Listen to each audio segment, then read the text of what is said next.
السلام عليكم ورحمة الله وبركاته. ازيكم عاملين ايه؟ اتمنى تكونوا بصحة وسعادة وخير دايما ان شاء الله. التاريخ موجود قدامك على الشاشة، تقدر تتفرج على الفيديو في اي وقت، بس ما تنسانيش في اللايك والشير والاشتراك في القناة لو انت مش مشترك، وفعل الجرس للكل عشان يوصلك مني اشعار بكل فيديو جديد انا بنزله. اللي عنده اي سؤال يكتبه في كومنت ان شاء الله برد على كل الاسئلة.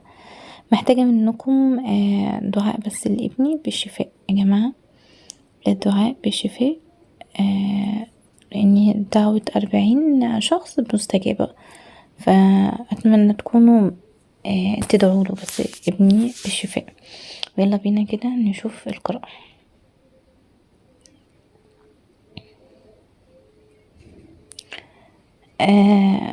شايفة ان بعضكم نفسيا شايفة اني يعني خلاص طاقتك نفذت نفسيا من ناحية شيء،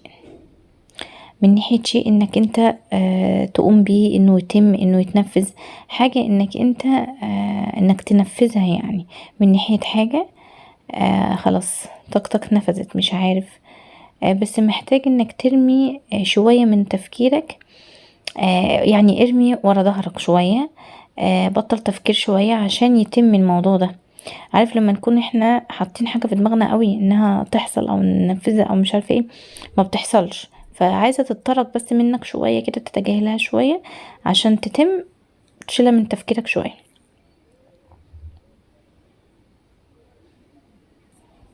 لاني شايفة ان فعلا يوم ما هتتركها من تفكيرك هتتم على فجأة.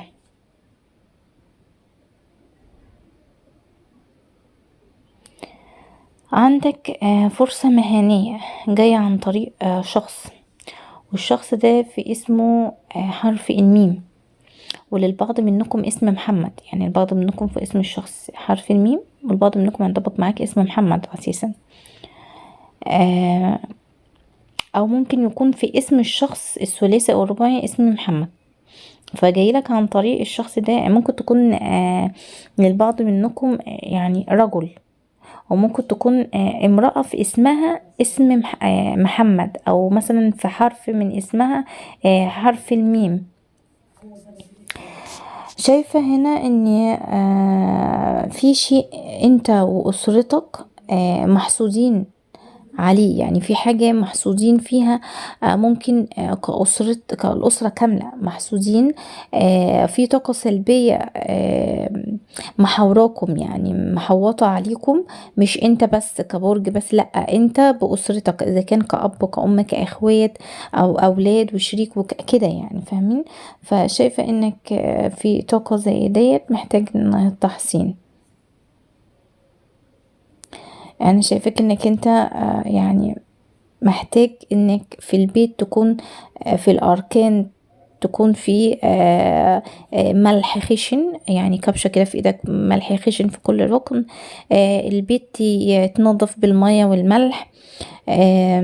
تشغل سورة البقرة على طول. هو المفروض ان احنا كل 3 ايام سورة البقرة، بس محتاجها انت بشكل يومي، مش هتخسر حاجة، بصوت عالي في البيت، انها الاوض كلها تكون يعني صوت القرآن يكون مسموع في كل الغرف اللي عندك. تشرب المية بتاعتك تكون قارئ عليها القرآن، يعني المواعظتين، الفاتحة وكل هو الله أحد وكل أعوذ برب الناس وسورة الفلق وسورة الكرسي. تمام، كل ده بسبعات، يعني كل آية من ديت 7. وتكون بشكل مستمر بتشرب من الإزازة بتاعتك ديت، تكون مقرأ عليها على طول، وإن شاء الله انت يعني والأسرة يا جماعة، فإن شاء الله الأمور معاكم هتتيسر، وهتلاقيها بشكل جيد، وهتلاقيها مستقر. في بشرة خير انت في انتظارها، هي طولت عليك قوي انا عارفة، بس في بشرة خير ليك.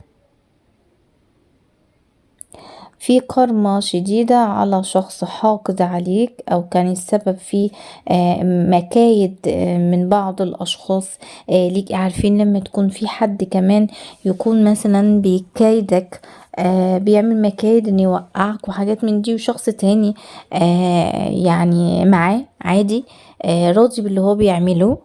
وعارف لما يكون شخص بيأذيك والشخص التاني آم، يعني يكون سند ليه ويكون بيشجعه على ده. ففي حد منهم اللي بيأذيك نفسه او كمان اللي بيشجع الشخص اللي بيأذيك، في كارما شديدة على شخص حاقد عليك، لان اذا كان ده او ده فهم حقاد. فكارما شديدة. ايه الكارما ديت؟ اللي هو اول مرة يسمعه مش عارف يعني ايه كارما.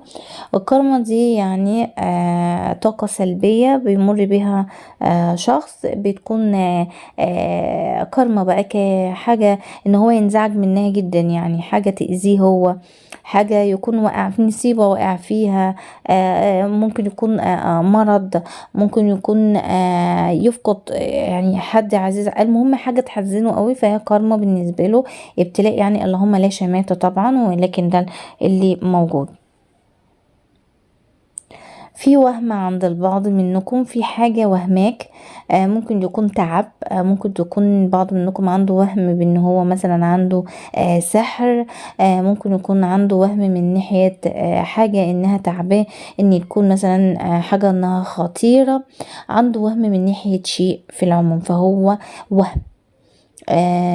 فشايفة ان في حاجة انت بتمر بيها فيها وهم مش اكتر، وده جزء منكم اللي في الطاقة، لكن البعض منكم لا.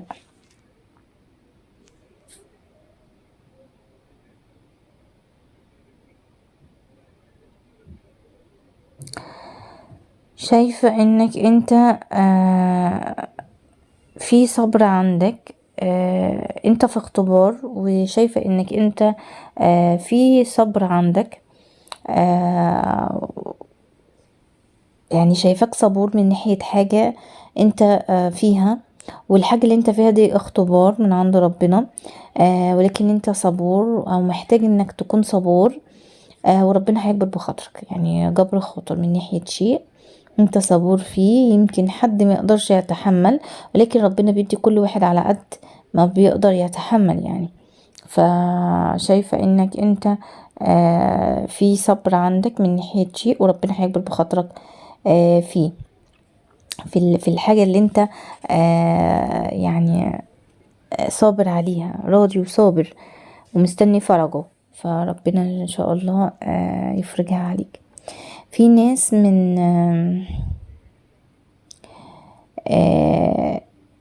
في ناس خلي بالك زي ما يكون يعني مستنيين ان هما انك انت تفشل في حاجة، او ما توصلش الهدف، او في شيء انك انت متقدرش اصلا انك تنفذه، او ما تنجحش في حاجة معينة يعني ايا كان. عايزين يشمطوا، اللي هم اللي شمات، هم عايزين يشمطوا، هم مستنيين يشمطوا فيك. وللأسف هم من يمكن يكونوا من دمك، او ممكن يكونوا من اقارب، او ممكن يكون يعني من ناس معارف، يعني من ناس تعرفهم، مش مثلا حد غريب، لا من ناس تعرفهم. فهم للأسف مستنيين يشمتوا، اللي هم اللي شماتة. اللي مستني يشمت فيك ان شاء الله هتكون هو، وانت مش هتشمت فيه يعني. ان شاء الله اللي بيتمنى لك شر يكون ليه هو بالمثل، وربنا ينجيك وانت مش هتشمت فيه كمان يعني.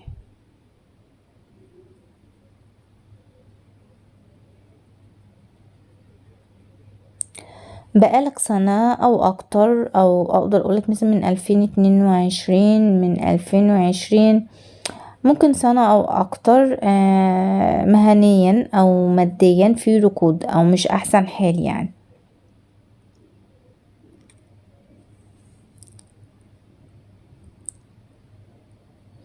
في شيء عايز سعي منك، وسعي كبير يعني، مهما تكون بتسعى ما تقولش انا بسعى، لا هي في حاجة محتاجة منك سعي، وسعي كبير، وهتتوفق فيها.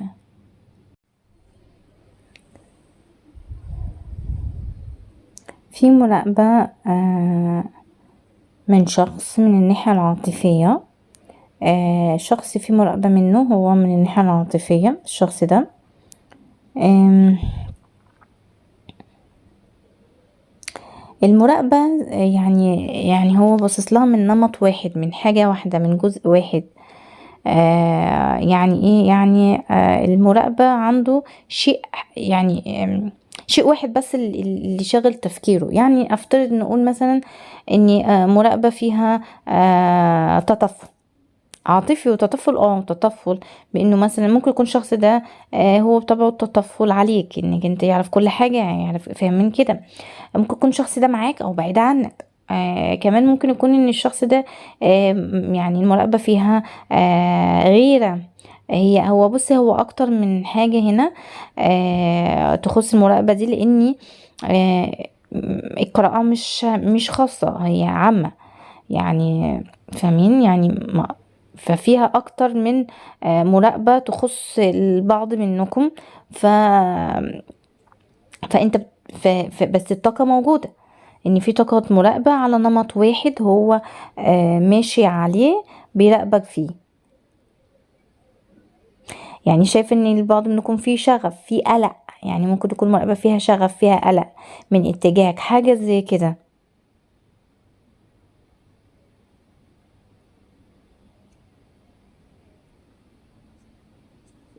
بس انا شايفة ان في الطاقة دي انك انت مفيش منك مراقبة زي الاول، او ممكن تكون كان في منك متابعة مراقبة بس ما بقاش بنفس الدرجة، او ما او ممكن يكون انت اصلا لا، ما فيش متابعة منك او مراقبة. بس شايفة انك انت مفيش اهتمام، مش مهتم بموضوع المراقبة دي او كده، انك انت اللي تراقب يعني المراقبة منك، لا مش شايفة ده. او كان موجود ولكن بينتهي مع الوقت، بتحس ان الموضوع قل معاك. شايفة ان ده عند البعض منكم، لكن بكل قليلة مش مع البعض منكم في مراقبة منه فعلا، منك فعلا انت كمان، بس ايه، مش بنسبة كبيرة.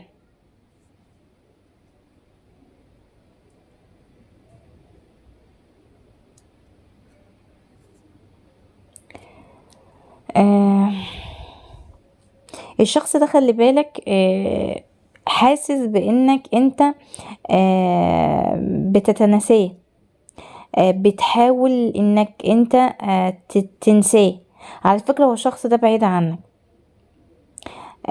مش شايفك ان انت بتنساه. واستنى، هنا البعض منكم الشخص ده معاك، طب ازاي معايا حاسس ان انا بنساه؟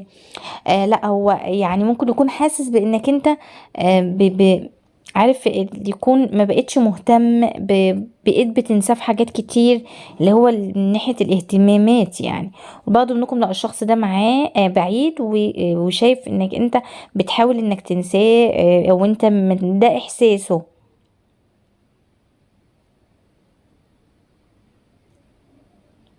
وكمان شايفة منك كده، يعني لو ممكن تكون انك انت عندك احساس بان الشخص بعيد عنك او الشخص معاك، بان هو نساك او بيتناساك او بيتجاهلك او حاجات زي دي. ولكن في الحالتين انا شايفة اني يعني لو انت اللي حاسس كده من ناحية حد، فانا شايفة ان الظروف هي مخلية ان الشخص ده مثلا ان يكون في الحالة دي. ولكن لا، مش موضوع ان هو نسيك او حاجة، لا. وبرضو لو انت نفس الكلام، لو الشخص ده بعيد عنك وانت متعلق بيه، وانت حاسس ان هو بيتناساك، ناسيك او كده، فلا، هو محتاج صبر شوية. هو في شيء مخليه ان هو بالشكل ده معاك الفترة دي، وانت متعلق بيه، بس شايفة ان في تواصل بينكم هيكون موجود، او هو اصلا في تواصل وترابط ما بينكم، في حاجة ربط، في ترابط، في حاجة ربطاكم كأولاد ممكن او حاجة. آه فشايفة ان في طاقة العلاقة، شايفة انها هتيجي تاني مرة تانية. طيب كده انا خلصت القراءة بتاعتك، اتمنى لكم كل خير وسعادة، وانتظروني في قراءة جديدة. ما تنسونيش في اللايك والشير والاشتراك في القناة لو انت مش مشترك، وما تنسونيش بالدعوة يا جماعة، ما تنسونيش. باي باي.